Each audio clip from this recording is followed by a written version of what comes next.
Hey, what's up everybody, MrAvogato here, and as you know, Tome 11 level 3 is currently going on, and me as a survivor main, I might have gone a little too far, and already completed all my survivor challenges, so I figured why not make a quick video and just go over some very easy builds or way to just destroy these challenges. So let's just hop right into it. So first up is going to be the shield, which is take 2 protection hits. Easiest way to do this is while survivor's being carried by the killer.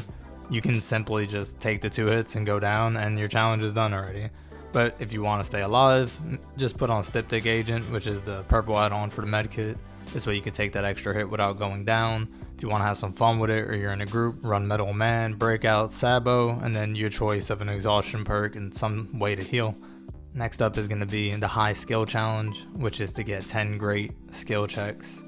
Now it doesn't have to be in a row, doesn't have to be in one game. The easiest thing to do is put stakeout on. If you want, you can also put technician, so if you do muff up some skill checks, at least you got a little quiet there. And then this is not happening can help, but I mean, putting on this is not happening, not happening. Now we're going to go on to the savior challenge. This by far is the one I hated the most.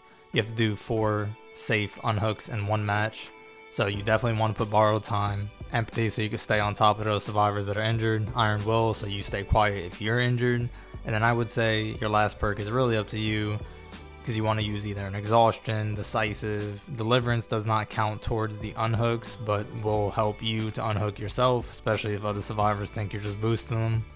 And pretty much just get this one out the way quick, and it's a lot easier if you have other people to actually do this one with. Next we have Escape Artist, which is Escape 4 Trials. I mean, I don't really need to go too much into this. If you want advice on this one, bring an exhaustion perk, spine chill, iron will, and decisive.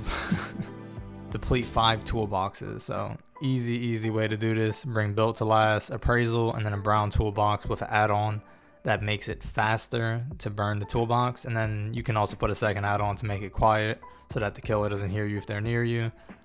Now the reason you want to do this is a brown toolbox with built to last, you can instantly just be done with 4 out of 5, and then use appraisal, go to a chest, and then guarantee yourself at least a couple chances, even if people already open the chest, to get another toolbox. Alright, now we're going to go ahead on to 7 co-op gens. Most obviously super easy if you're with somebody else, but if not, something you can do for the engineers build here is prove thyself, blast mine, this way you can let people know you're on that gen, repressed alliance if you need to block a gen, and then just really maybe spawn all together if you want and then just stay on someone's butt. Repair Raze, which is going to be 3 Lightbringer emblems, pretty much do the same thing, but now you don't have to do it in co-op. Glyph Pursuer, which is the 8 green gens, I'm going crazy, the 8 green glyphs. Now for this one, remember as a survivor you need to be doing gens to make them even pop in the first place. Sometimes they do, sometimes they don't. I would say pop up at endgame when you open the door, because I've had both instances. Then again, someone else could have been running the same challenge and taking all the glyphs ahead of me. But I did find my best to be at the Cold Wind Farms maps, because I ended up getting like 4 on one of those maps, and it's the same thing that happened last time that we had a green glyph challenge. So that's my tip for that. Now we have drop or chop. Play the game. If you're doing survivor or killer, play the game. And if you're doing survivor, obviously bring any means necessary and windows of opportunity. This way you know where all those pallets are, and if the killer doesn't break it, you can always pick a pallet back up. Now to get the 100,000 blood points, use prove thyself. That's pretty much, I think, the only thing that's actually going to help you. Everything else gives you extra blood points after the match. Prove thyself just helps that certain category go quicker during the match. It doesn't give you bonus at the end. So the difference there being that the challenge is only going to count what you get as your score tab, not the extra points you get in total. Alright, next, craft time is over. You have to break 15 totems. I know all the Michaelas out there just cringed. Use small game, use counter force, bring a red map. As soon as the match starts, first totem you find, break it, and just start bouncing between all the totems as quick as you can. And then you'll have a count as well, just in case other people do totems and you're in solo queue. Sorry, Michaela. The last place you look is to run those coins to make extra chests, put plunderers in pharmacy so you open them quickly, and just run chest to chest to chest to chest. No Mither at all. So this one is actually what's playing in the background here. All I gotta say is just play the game. If you have friends, it's a lot easier too. Obviously, just to have someone else with you that can help look out for your escape, but just go for it. You know what I mean? Do your best. All you can do is bring items and run no Mither. I ended up getting lucky and had some mercy from the killer that let me go.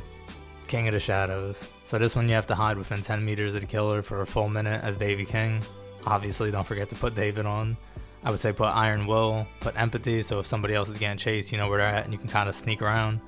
Bring Pebble if you want, at least that would be what I would do. And if you are sneaking around during chase, Quick and Quiet and Head On is always pretty helpful as well, because you can hop into a locker if they're looping around something and also be there for an assist. Alright, this one you need to get 5 skill checks consecutively in a row. I mean, once again, you can run This Is Not Happening, but this one's like super easy. You don't need me. Last but not least is going to be Sore Ankles, use Balanced Landing, and then pick whatever map you're comfortable with that you know has a high rising that you can drop off of. Orman, Dead Dog, hell, you could put Midwich if you like Midwich, do what you like. You could put RPD if you like RPD, but pick a map that you like that has a high spot. Sometimes hills can be a little iffy, they might not give you the balance, so they might not count for the challenge, but Balanced Landing is also a good way to know that you got that high drop down and it counted. And yeah, that's pretty much it. Just a little advice from a Survivor main that loves to play Survivor and do challenges. Alright, till next time, I'm MrAvogato. Stay safe, love each other, and I'll see you guys in the fog.